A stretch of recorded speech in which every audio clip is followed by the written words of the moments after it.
Yo, what is going on, everybody? It's Nods here, back with another video, and today I want to touch on 3 of the most common bad habits that people have while hitting. I wanted to go over this because these are 3 of really bad habits that I had back in like MLB The Show 20 days, back when I was still pretty new to the game and I was still learning a lot about hitting. As we know, in baseball and MLB The Show, hitting can be quite the roller coaster.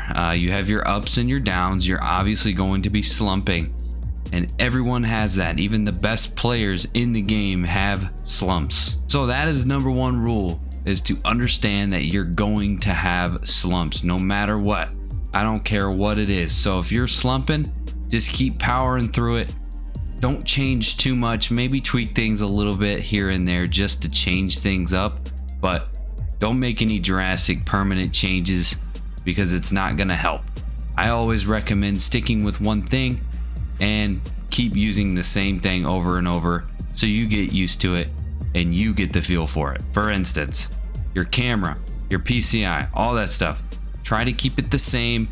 If you want to change maybe just something in the PCI, just a little tweak here and there, you can do that, but I don't recommend doing any drastic changes. Bad habit number 1, and that is being late on everything. If you're late on everything and you're playing on All-Star, it's not a good sign. You want to make sure that you're at least early or have good timing. Timing is a huge piece of this game, and it's very, very important, and you do not want to be late. You do not ever get anything good when it comes to being late. So if you're late, I recommend doing this. Hop into your practice mode here, and I usually recommend facing a pitcher that has a really fast fastball. So a Randy Johnson, Jacob deGrom, Nolan Ryan, whoever. Come in here, go on legend, right? I know it's crazy, even if you're on veteran difficulty in ranked seasons. Go in legend, try it out. And then the next thing you're going to want to do is go into practice type and make sure that fastball is the only thing selected here. And then put the pitch anywhere, really. Anywhere that you know it's coming. I always recommend just starting down the middle and then just timing up your pitches. Time up that fastball. Get that muscle memory going. See, I'm late right there, so we got some work to do there.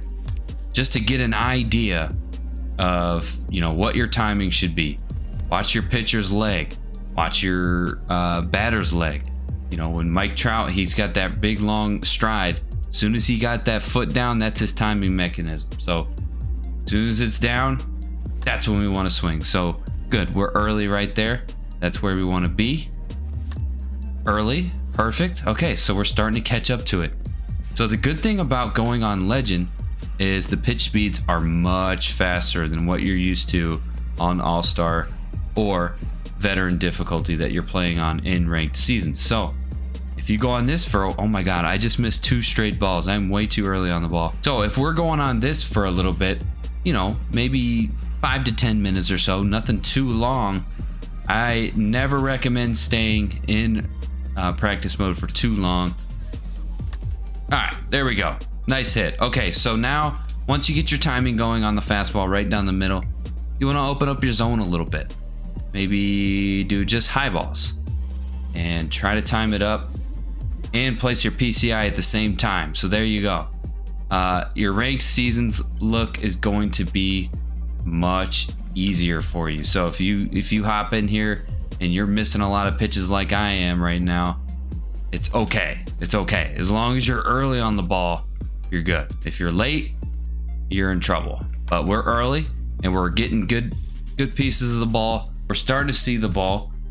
And yeah, that's pretty much it. I recommend doing that. If you're late and not able to catch up to the fastball, hop into practice mode and just keep hitting fastballs on legend. All right, so bad habit number 2. Now, you'll notice a lot of people will do this. I still do it a lot myself. We're going to go ahead and turn on all of our pitches and keep the zone wide open. Now, I'm not going to swing, but I will show you what a lot of people do, and that is dropping your PCI. A lot of people have this habit where they panic when the ball is coming in, and once they see that ball come, they immediately drop the PCI down, right?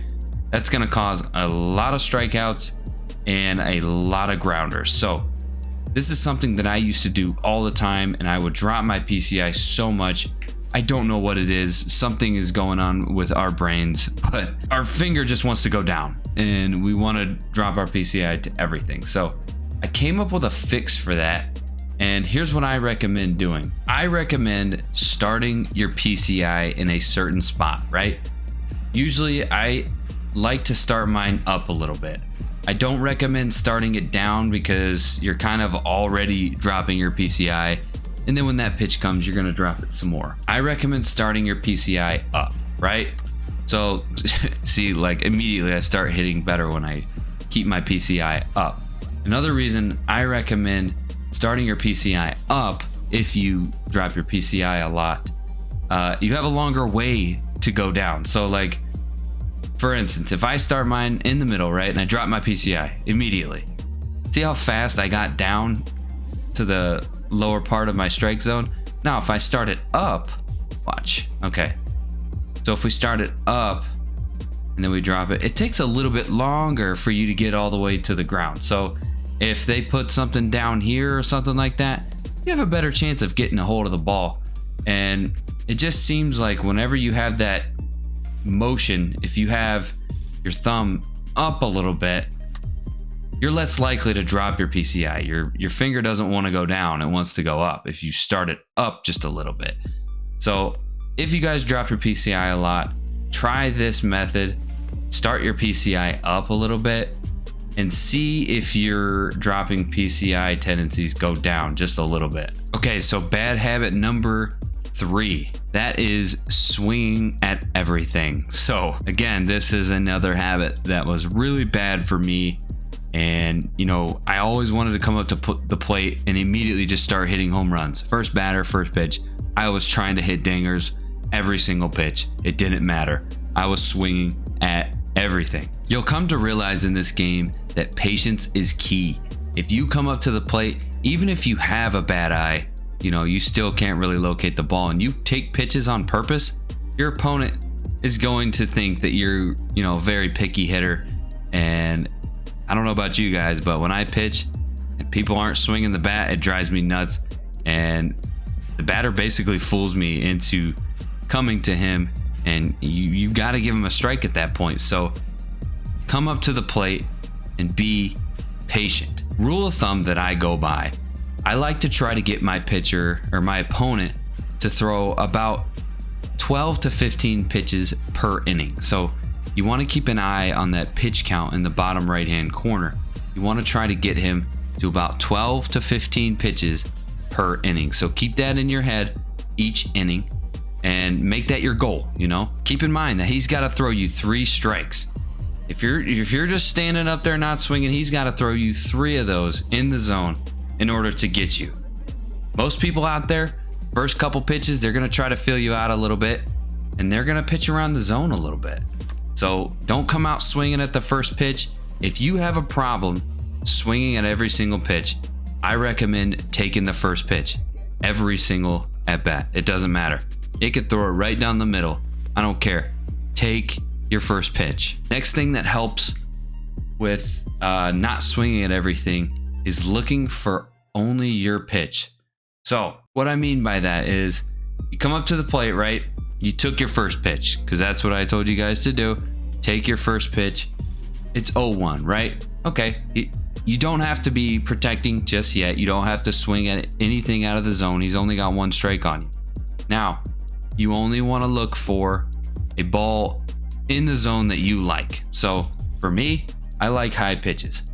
I like to keep my PCI up a little bit, like I told you guys earlier, because I drop my PCI a lot. I'll keep my PCI up just a little bit, and the only pitch that I'm looking for is something in this area. Somewhere, you know, a little bit high, a little bit inside. That's my sweet spot. Once he puts that in there, that's when I'll swing the bat.